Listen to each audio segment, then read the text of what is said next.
دل کرتا ہے مانسن کی طرح کبوتر بن کر کسی غار میں چھپ جاؤں۔ ٹرین تیز رفتاری سے دوڑ رہی تھی۔ وہ کھڑکی کی طرف بیٹھی بھیگی سرخ آنکھوں سے باہر بھاگتے مناظر دیکھ رہی تھی۔ زیتون کے درخت پیچھے رہ گئے تھے، شیشے دھندلا گئے تھے، یا اس کی آنکھوں میں دھند تھی؟ اب تو سارے فرق ختم ہو گئے تھے۔ میرا نام جہان سکندر ہے، میجر جہان سکندر احمد۔ سمانچی کا سبززار بھی اسی کوہر میں ڈوبا تھا۔ ہر سو دھند تھی، کوئی آواز، کوئی شور نہیں۔ اس نے خود کو ایک فیکلٹی اپارٹمنٹ کا دروازہ بجاتے دیکھا تھا۔ شش، چیخنا نہیں ورنہ آواز باہر جائے گی اور یہ ساری فیملی بھاگتی ہوئی آ جائے گی۔ اندر سے نکلتی فرحبہ مائل لڑکی اسے دیکھ کر پریشانی سے اس کی جانب بڑھی تھی۔ وہ کیا کہہ رہی تھی حیا سن نہیں پا رہی تھی، بس اپنی آواز کسی گہری کھائی سے آتی سنائی دی۔ میرا سامان پیک کروا دیں انجم باجی۔ اچھا تمہیں نہیں پتا میں کپاتوکیا میں ہوں؟ حالے اس کے بیگ کی زپ بند کرتے ہوئے کچھ کہہ رہی تھی۔ انجم باجی اس کے جوتے رکھ رہی تھی۔ وہ بس ساکھ سی صوفے پہ بیٹھی سر جھکائے بے آواز رو رہی تھی۔ تھوڑی سی کاٹن لا دو فارمیسی سے، کان میں ڈالنی ہے۔ اپنے ٹرالی بیگ کو ہینڈل سے گھسیٹتی ہوئے آتا ترک ہونے حوالینی ایئرپورٹ کے دروازے سے اندر داخل ہو رہی تھی۔ بے جان قدم، بے سوچ نگاہیں۔ پتہ ہے حیا تم کب اچھی لگتی ہو؟ جب تم خاموش رہتی ہو۔ وہ شناسا سا لڑکا تیزی سے اس کی طرف آیا تھا۔ وہ اس کو پہچانتی تھی مگر اس کو سمجھ نہ پا رہی تھی۔ وہ بول رہا تھا کچھ۔ عبدالرحمن بھائی نے کہا تھا کہ آپ سے مل لوں، کہیں آپ کو کچھ مدد کی ضرورت نہ ہو۔ آپ بہار گل کو لے کر چلی گئیں، میں بہت پریشان تھا۔ یہ ممی نے بھجوائے ہیں آپ کے لیے۔ وہ کئی پیکٹ اس کی طرف بڑھا رہا تھا۔ میری لغت میں 2 بجے کا مطلب ہوتا ہے 1:55۔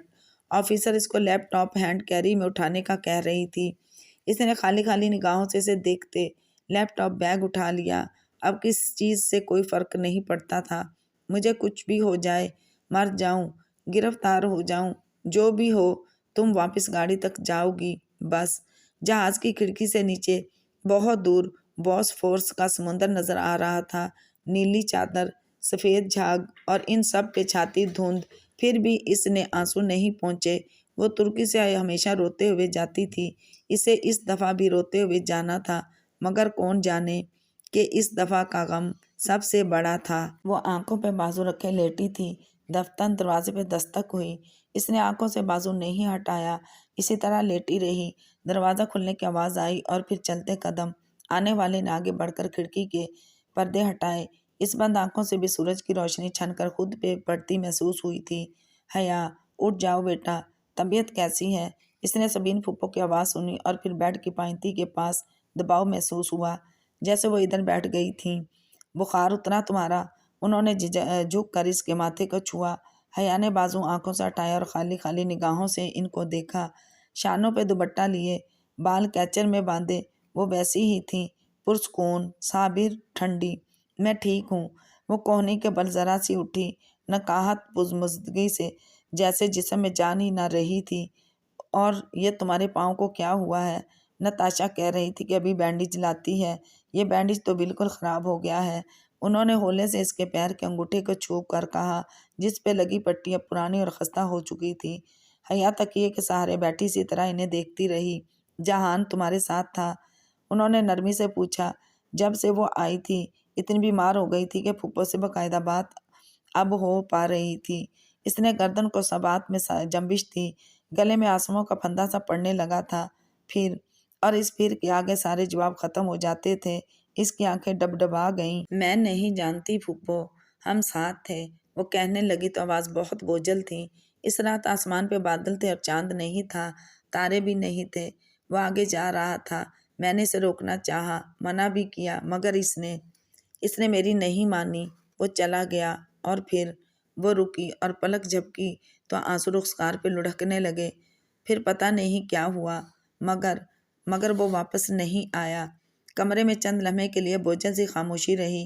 پھپھو کے چہرے پہ وہی سکون، وہی ٹھہراؤ تھا۔ کیا اسے اسی وقت واپس آنا تھا؟ نہیں، اس نے کہا تھا کہ آنے والے منگل کو وہ آ جائے گا، تو ابھی منگل میں کچھ دن ہے نا، وہ آ جائے گا، تم فکر کیوں کر رہی ہو؟ حیا نے نفی میں سر ہلایا۔ وہ نہیں آئے گا، وہ مشکل میں ہے، میں نہیں جانتی کہ وہ ٹھیک بھی ہے یا نہیں، مگر وہ مشکل میں ہے، شاید زخمی ہو، شاید گرفتار ہو، یا شاید اس سے آگے فکرہ ٹوٹ گیا، دل بھی ساتھ ہی ٹوٹ گیا۔ اگر اس نے کہا تھا آئے گا تو وہ ضرور آئے گا، مجھے پورا یقین ہے۔ انہوں نے جیسے دلاسا دیتے ہوئے اس کے ہاتھ کی پشت کو تھپکا۔ وہ ان بھیگی نگاہوں سے ان کا پرسکون چہرہ دیکھتی رہی۔ میں سمجھتی تھی کہ آپ میں اور مجھ میں بہت فرق ہے پھپھو، آپ صبر سے انتظار کرنے والی عورت ہیں، مگر میں چیزیں اپنے ہاتھ میں لے کر جہان کے ساتھ چلنے والی عورت ہوں۔ لیکن اب مجھے لگتا ہے کہ تکلیف ہم دونوں کے حصے میں برابر آئے گی۔ آپ ظاہر نہیں کرتی اور میں چھپا نہیں سکتی، بس یہی فرق ہے۔ بے یقین نہ ہو بیٹا، اللہ سے اچھا گمان رکھو، اچھا ہی ہوگا۔ انہوں نے نرمی سے اس کے ہاتھ دباتے ہوئے کہا۔ وہ سر بھی نہ ہلا سکی، عجیب بے یقینی سی بے یقینی تھی۔ دروازہ ذرا سی دستک کے ساتھ کھلا۔ پھپھو اور حیا نے ایک ساتھ اس سمت دیکھا۔ نتاشا دروازے میں کھڑی تھی۔ حیا بروقت پھیکا سا مسکرائی اور آنسو ہتھیلی کی پشت پر صاف کیے۔ حیا کیا تم اٹھ گئی ہو؟ میں تمہارے لیے بینڈیج لائی تھی، وہ خراب ہو چکا ہے، اسے اتار دیتے ہیں۔ نتاشا رسان سے انگریزی میں کہتی ہوئی اندر آئی اور چھوٹا سا باکس بیڈ پہ حیا کے پیروں کے پاس رکھا۔ پھپھو اس کی جگہ دینے کے لیے اٹھ گئیں تو وہ وہیں پھپھو کی جگہ پہ بیٹھ گئی۔ ہوا کیا تھا تمہیں؟ اتنے زخم کیسے آئے؟ وہ اب حیا کی ایڑی سے بینڈیج اتارتے ہوئے بولی تھی۔ لہجہ نہ زیادہ متفکر تھا نہ زیادہ سرد۔ پتہ نہیں وہ اسے اچھی لگتی تھی یا بری، ویسے تو بے زر سی ہی تھی، البتہ اس کا لباس، اللہ اللہ! اس ساری پریشانی میں بھی حیا کے ذہن میں آیا تھا کہ یہ اس طرح سلیو لیس ٹاپ اور کیپری میں گھر میں گھومتی ہوگی اور رحیل یا ابا کو کوئی فرق نہیں پڑتا۔ کیا ہوا تھا حیا پیر پہ؟ نتاشا نے دعا لگاتے ہوئے دوبارہ پوچھا۔ حیا چونکی۔ کانچ، پتھر، زمین پہ بہت کچھ گرا تھا اور میں انہی کے اوپر چلتی رہی۔ بہت بے احتیاطی ہے یہ ویسے۔ اوکے، میں اسے بینڈیج کر رہی ہوں، بہت جلدی ٹھیک ہو جائیں گے، زیادہ گہرے نہیں ہیں، وہ اب مصروف انداز میں کہتی اس کی پٹی باندھ رہی تھی۔ دفتن آسمانوں پہ اذان کی آواز گونجنے لگی۔ پھپھو جانے کے لیے اٹھ کھڑی ہوئیں۔ اس نے انہیں نہیں روکا، اس کے پاس انہیں روکنے کے لیے کوئی جواز نہ تھا۔